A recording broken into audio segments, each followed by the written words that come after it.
cet épître. Bien-aimé, Éphèse, c'était la capitale antique de l'Ionie.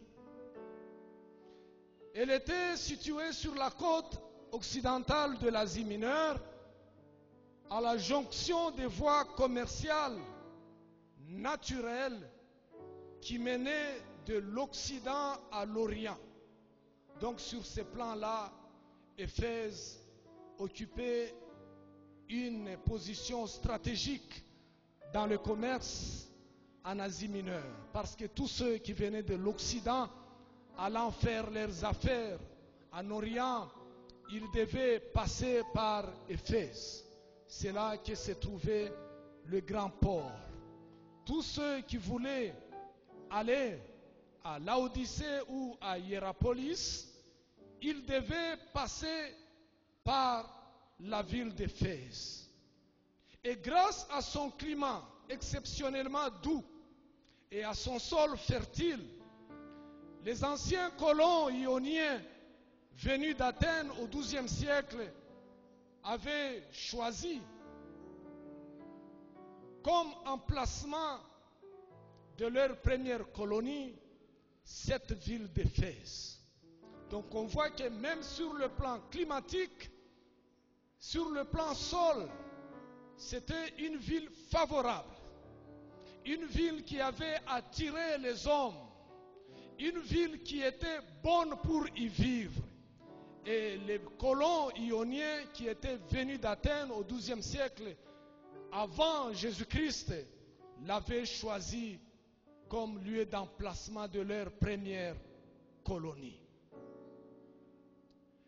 Et cette ville occupait une grande surface pour loger ces 300 à 400 000 habitants. Donc comprenez que c'était une grande ville.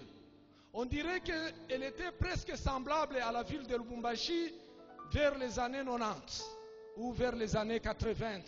Parce que vous savez, la ville de Lubumbashi, vers les années 80, elle naviguait à peu près dans le 500 000 habitants. Ce n'est pas comme aujourd'hui où elle a presque quadruplé. Mais en ce temps-là, c'était dans les 500 000 habitants. Et j'aimerais vous dire aussi que même à l'entrée de Musée Laurent Désiré Kabila, la ville ne comptait que 600 000. Donc vous comprenez que la ville d'Éphèse était presque comme la ville de Lubumbashi. Elle était la première ville de la province d'Asie, par laquelle arrivaient tous les visiteurs venus de l'Occident.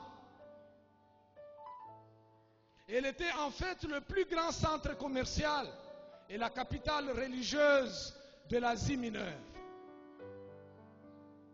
Et là aussi, nous comprenons qu'elle restait toujours une ville stratégique. Et c'est aussi là que se trouvait le temple d'Artémis. Artémis qui est appelée Diane par les Romains. Et à cause de ce temple d'Artémis, Éphèse était devenue un point de ralliement d'un culte florissant.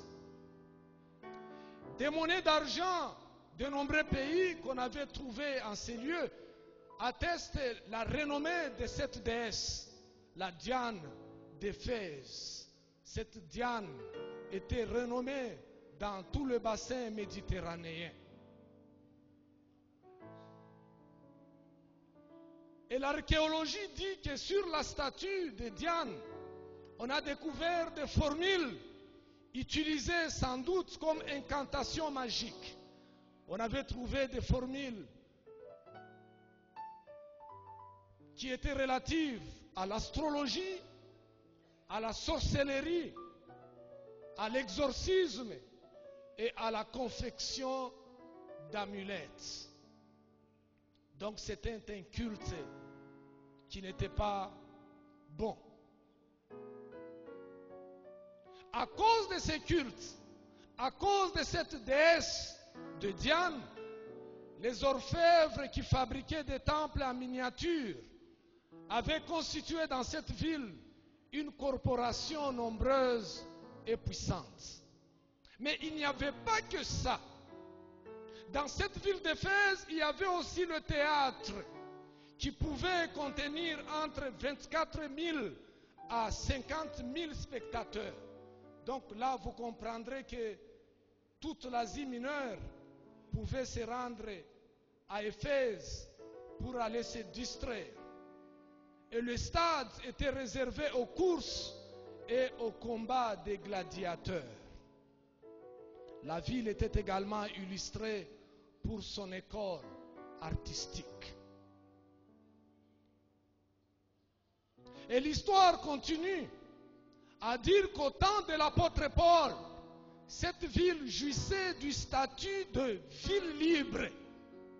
C'était une ville libre qui s'administrait elle-même par son assemblée de notables et du peuple et par son président, le prytane. Mais il y avait aussi le culte de l'empereur qui était progressivement associé à celui de Diane. Et c'est dans cette ville que le Seigneur ait mis de compassion pour les hommes, parce que Dieu ne veut pas que les hommes périssent. C'est dans cette ville-là que Dieu avait envoyé son serviteur, l'apôtre Paul. Et les Actes des Apôtres disent que Paul avait fait dans cette ville sa base d'évangélisation de toute l'Asie mineure. Il avait demeuré 3 ans dans cette ville pour annoncer l'évangile. Bien-aimés, tout le travail que l'apôtre Paul avait fait dans cette ville, la Bible témoigne que c'est un travail qui avait touché tous les milieux et toutes les couches de la population. Le livre des Actes, dans son chapitre 19 et le verset 10, en témoigne. Il dit que le travail qu'il avait fait, c'était vraiment un travail formidable. Alors vous comprendrez pourquoi l'apôtre Paul avait choisi Éphèse comme base de son travail en Asie mineure. Parce que tous les grands commerçants devaient passer par là pour se rendre en Asie mineure. Tous ceux qui étaient dans le commerce d'or passaient par Éphèse. Parce que la ville de Laodicée était une ville très riche en or. Très riche en or. Et tous ceux qui devaient se rendre à Laodicée pour aller acheter de l'or ne pouvaient passer que par Éphèse. Et tous ceux qui avaient besoin de collir ces produits pour les yeux devaient passer aussi toujours par Éphèse pour se rendre à Laodicée. Mais aussi ceux qui avaient besoin de gris-gris, des fétiches que l'on trouvait à Hiérapolis, parce que la ville de Hiérapolis était réputée en fétiche. Tous ces hommes-là qui voulaient aller chercher les fétiches à Hiérapolis devaient passer par Éphèse. Et c'est là que Paul avait choisi de mettre sa base pour attraper tous ces commerçants et tous ces aventuriers qui devaient passer par là pour aller faire leurs affaires en Éphèse et en Asie mineure. Et la Bible dit qu'il avait fait 3 ans. Bien aimé, lorsqu'on veut faire le travail de Dieu, il faut chercher une bonne stratégie avec le Seigneur. Il faut chercher une bonne stratégie avec le Seigneur. Paul en avait eu une pour avoir toute l'Asie mineure. C'était de s'installer à Éphèse. Et l'évangile avait connu un grand succès. Et l'Église avait connu aussi une grande croissance. Une Église constituée essentiellement des païens convertis à Christ, qui s'étaient regroupés autour d'un noyau de chrétiens d'origine juive. Et c'est ça l'Église d'Éphèse. C'était une Église qui avait les païens qui s'étaient convertis Donc les païens, on entend par païens les hommes des nations, grecs et autres peuples qui s'étaient convertis à Christ, mais aussi des chrétiens d'origine juive. Et les 3 années du ministère parmi eux avaient permis à l'apôtre de leur inculquer, plus qu'à toute autre église, des vérités spirituelles d'un niveau plus élevé. Et je dirais que l'église d'Éphèse, pendant toutes les 3 années que Paul avait faites, en y transmettant les vérités bibliques, avait atteint un niveau spirituel plus élevé. Parce que les vérités spirituelles qu'on transmettait dans cette église par l'apôtre Paul étaient d'un niveau plus élevé.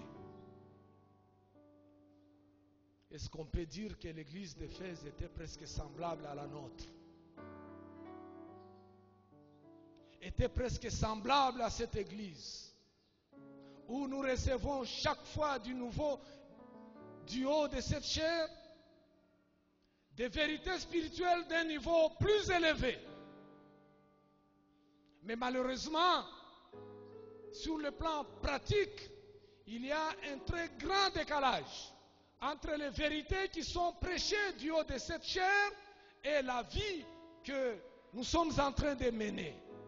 Quelqu'un me disait que les choses qui se passent dans l'église de fois sont déplorables, et lorsque vous regardez les vérités que l'on nous prêche dans notre église et la vie pratique, on dirait qu'il y a effectivement un très grand décalage.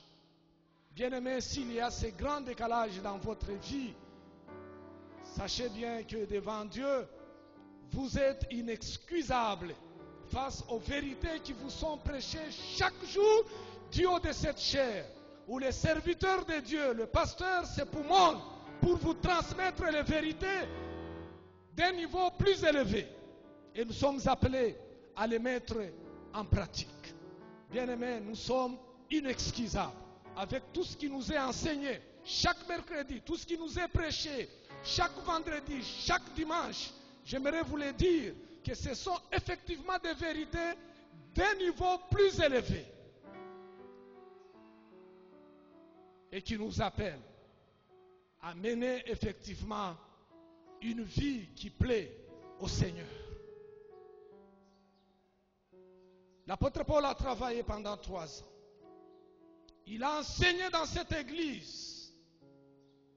Et après son départ, l'église avait continué sous la direction de ses anciens. Il avait laissé l'église être dirigée par les anciens. Mais à son départ, Paul leur avait prédit des difficultés qui surgiraient au sein de l'église parce que des hommes enseigneraient des choses pernicieuses pour entraîner des disciples après eux. Et c'est ce qui s'est produit lorsqu'il est parti. Il recevra des nouvelles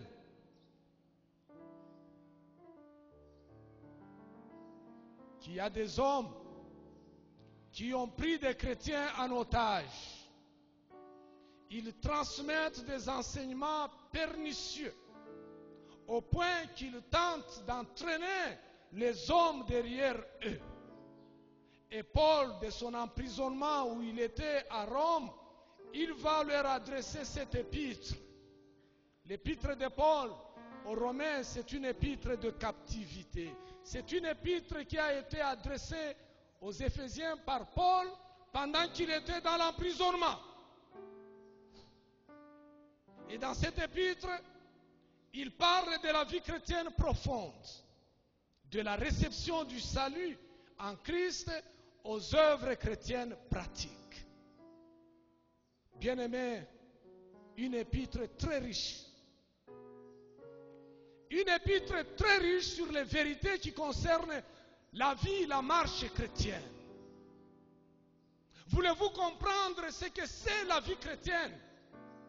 Lisez cette épître aux Éphésiens. vous allez comprendre quel était le souci de l'apôtre Paul. Il a écrit aux Éphésiens pour leur faire comprendre que la vie que vous aviez reçue, vous l'aviez reçue par la grâce de Dieu. Ce n'est pas par vos efforts. Effectivement, la vie que nous avons, bien-aimés, nous l'avons par la grâce. Le salut que nous avons, c'est un salut que nous avons eu par la grâce. La grâce de Dieu, mais par le moyen de la foi. C'est ainsi que l'apôtre va parler aux Éphésiens.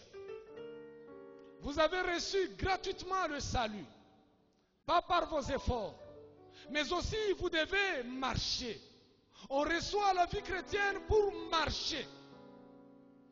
Et en ce qui concerne la marche du chrétien, c'est ainsi que l'apôtre Paul dira: devenez donc les imitateurs de Dieu. Bien-aimé, il a parlé d'une marche digne de la vocation. Il va parler de la marche du chrétien en tant qu'un homme nouveau en Christ. Parce que celui qui entre en Christ, il devient un homme nouveau. Il va parler de la marche du chrétien rempli de l'esprit. Comment doit marcher un chrétien rempli de l'esprit? Et il va parler maintenant de la marche du chrétien en tant qu'enfant bien-aimé de Dieu. Le chapitre 5. C'est ainsi qu'il introduira le chapitre 5 en disant: devenez donc les imitateurs de Dieu. Donc, montre que c'est une transition. Il a déjà parlé des choses qui concernent la vie pratique, mais il a d'autres encore qu'il veut parler. Alors il arrive sur ce point, il dit: devenez donc. Devenez donc les imitateurs de Dieu